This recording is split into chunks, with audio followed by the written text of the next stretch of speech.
Hi everyone, welcome back to my channel where the gnomes live. This is Sharon Oyella, and today I'm working on a new project and I'm not quite done. So when I started this video introduction, I only have 2 parts up for this video tutorial, but it's going to show you a lot of what to do with this little project. It all started with this house right here, my little worm house, and I finished it in August. Now it's September 2019.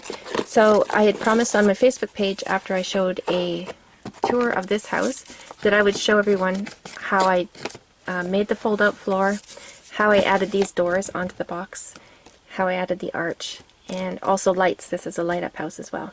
So if you missed the video tour of this house, please go watch that because it's pretty cool.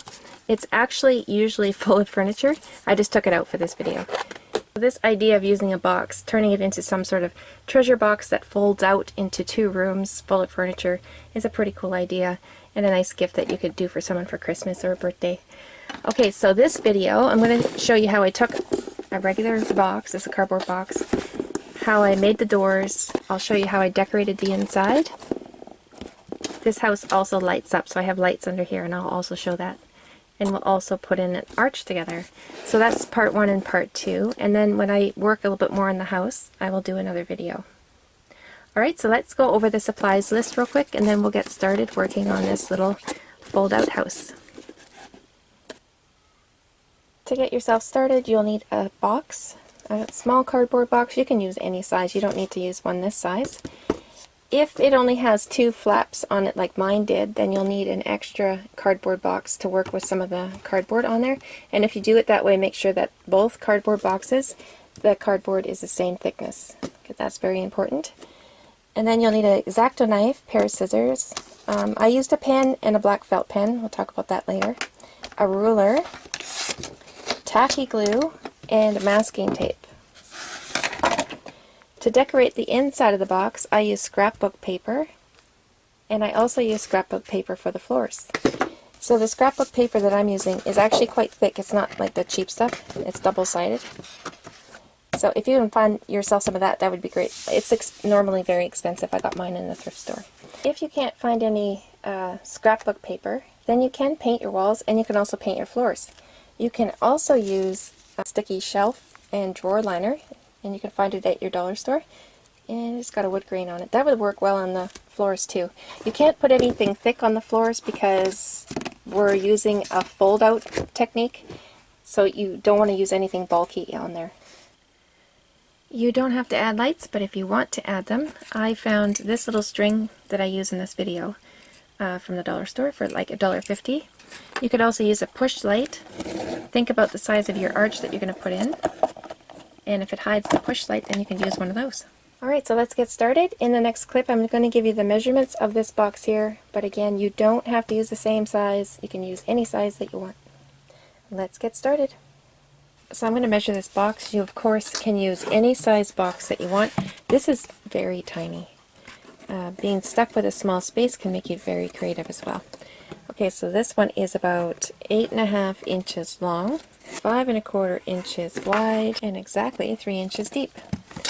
So what I'm going to do first is cut off the flap, and I'm going to cut this little flap off, and I'm going to trim off the tape that's hanging over. Now I'm going to make 2 doors.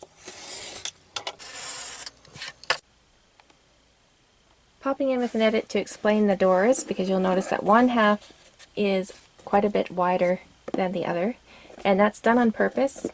This design here gives you the most floor space. You could definitely cut in the center of your flap and you'd have 2 even doors, but just keep in mind you'll lose some of that floor space inside. But that's fine too. It's totally fine. It's just for me this worked out better.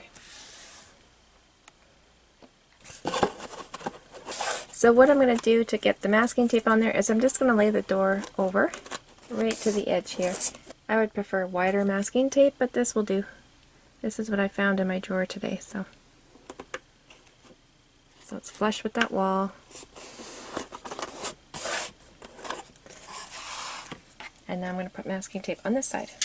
Okay, I'm going to stand this straight up, and then I will put the masking tape on that side. See how I kind of made it go along this edge too, the masking tape?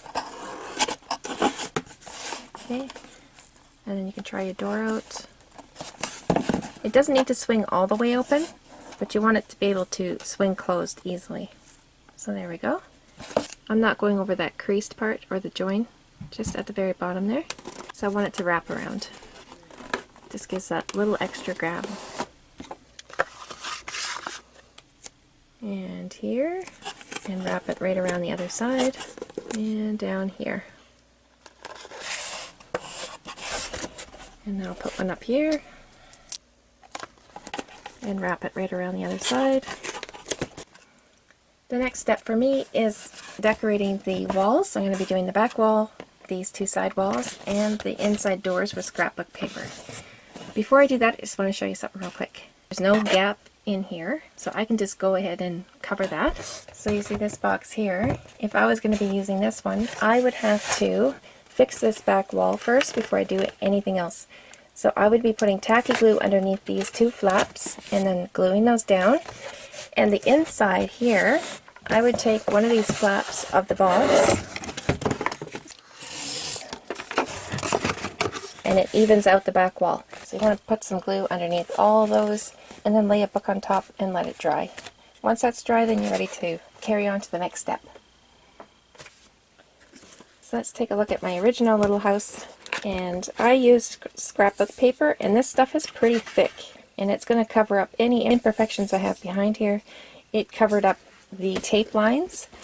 If you only have very thin paper to be using, then I would suggest, instead of leaving this like this, just run masking tape along evenly to the end, so you get a nice even consistency behind this, behind your paper. And if you're going to be painting it, I would still do the same thing, because you would see that line there. It will show through. I'm going to be using tacky glue. I'm using one of those fake credit cards that come in junk mail. Works a little bit better than a brush when you're using thick glue.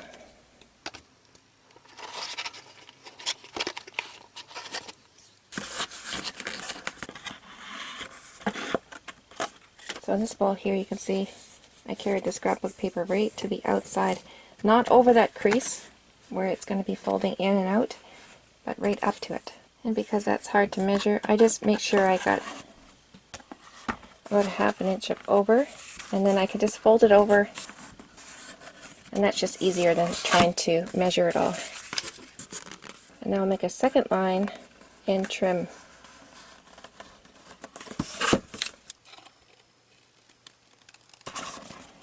And there we go. Just want to make sure I don't have anything in that crease, and now I can just glue it in.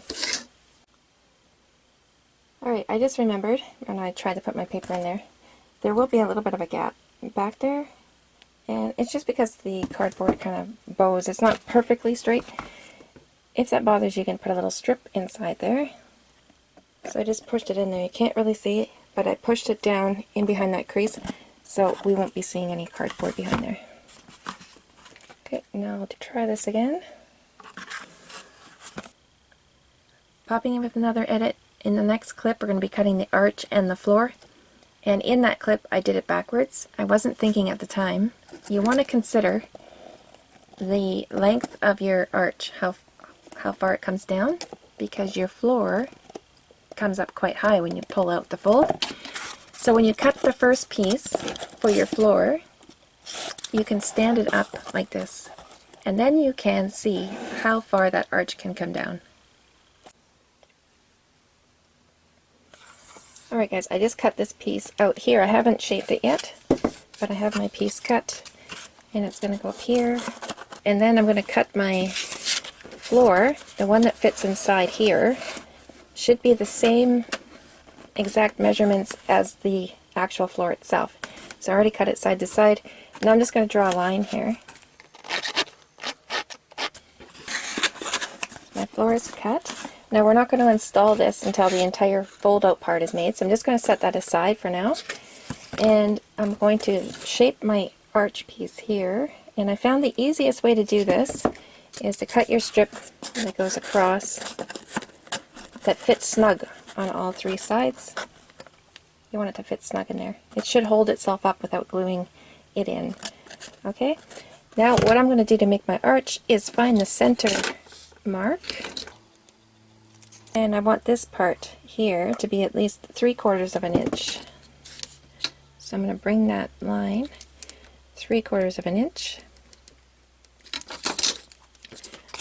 So there's my center line. I'm just going to draw a curve from this over here, and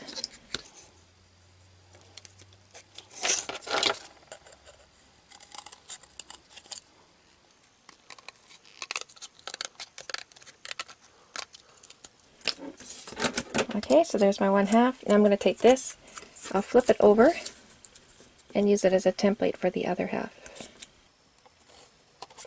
And that makes it easier for me. Believe me, I've tried before making a curve and noticing that it's super wonky on one side. This one is a little bit more even on both sides.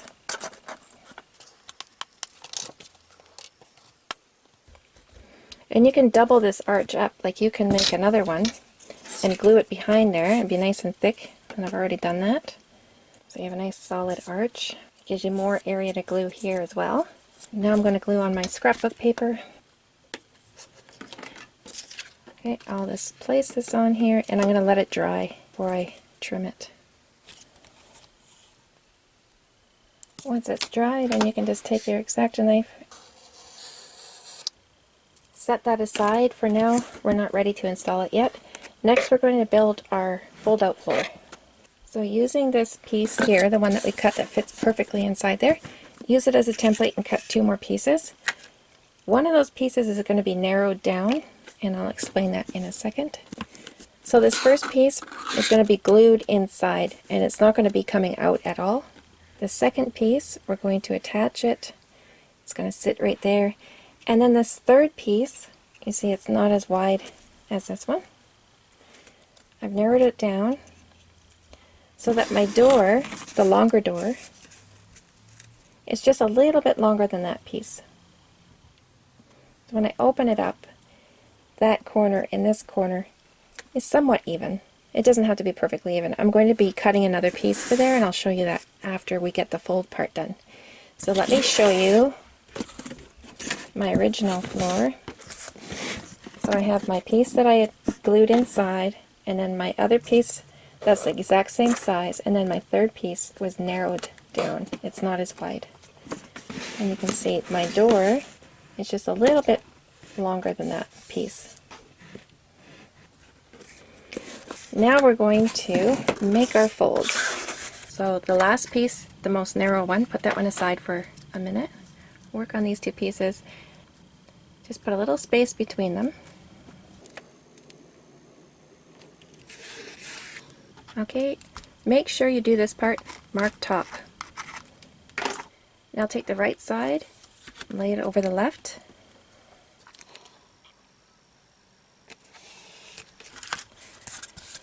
So you can see the masking tape from the first piece is showing, and that's great. We want to lay this one over and run our finger along it, make sure that they get a good contact, and then over on the other side. Try to avoid wrinkles and cut the excess. When we open it up and top is on the top side, it should lay flat on the tabletop. If it's not laying flat and it's up like this, that means the tape's a little bit too tight. Just pull on it until it loosens up, and when you lay it down, it lays flat. Okay, so I remember when I did my first floor that I had to trim a little bit off this piece here, because it caught too much on the side of the walls.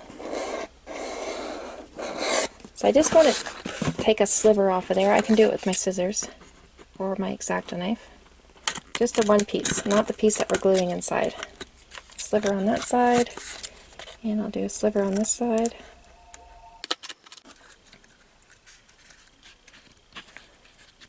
So it's just a sliver that I took off there on each side, and I can test it. I'm just going to put a little tape in there so I can grab it.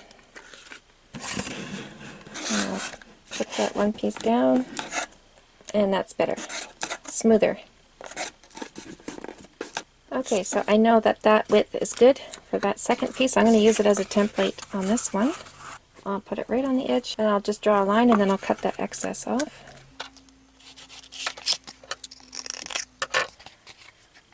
Okay, so for our third piece, we're going to do the same thing, but we're going to flip this over. We're going to do this on the opposite side, and then bring your third piece over here. And now we're going to do the exact same steps that we did in the previous fold. Take this side and fold it over.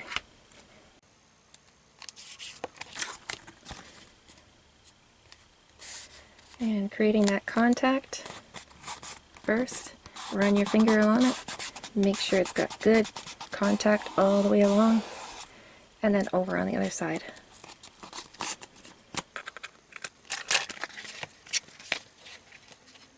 So you'll probably notice that there's some writing here and it won't be in the next clip. That's because I recreated this part. I had to refilm it.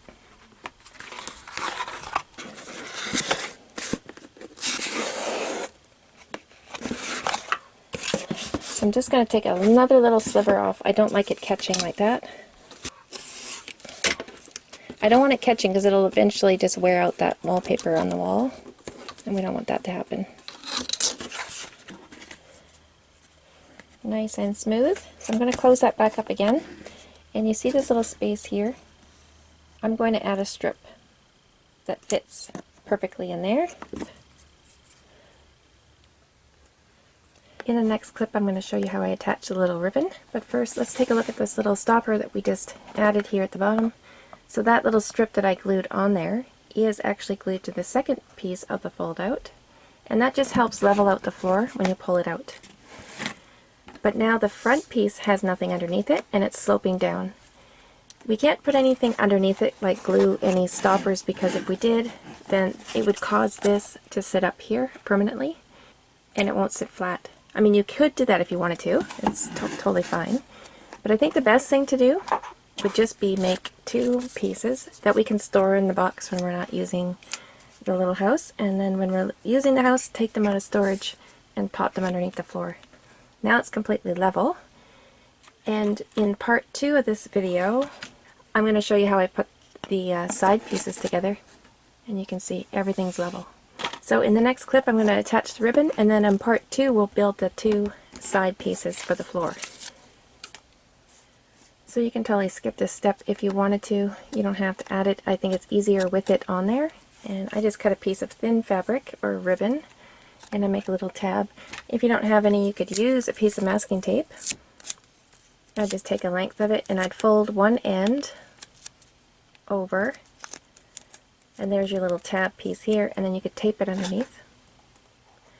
And that could be a quick solution if you don't have anything else on hand. So I'll make myself a little tab, and then I'll glue the other piece just under here. So I think we're halfway done. We are not going to be gluing this floor in place until we get it decorated, of course, and we still have to build the side floor. There's going to be two pieces here. We're going to do that in the next video because this one's getting a little bit too long, this video, so I'm going to call this the end of part 1. And part 2 should be popping up on your screen right about now. You can click that little box and I'll meet you over in the next video. I'll see you there.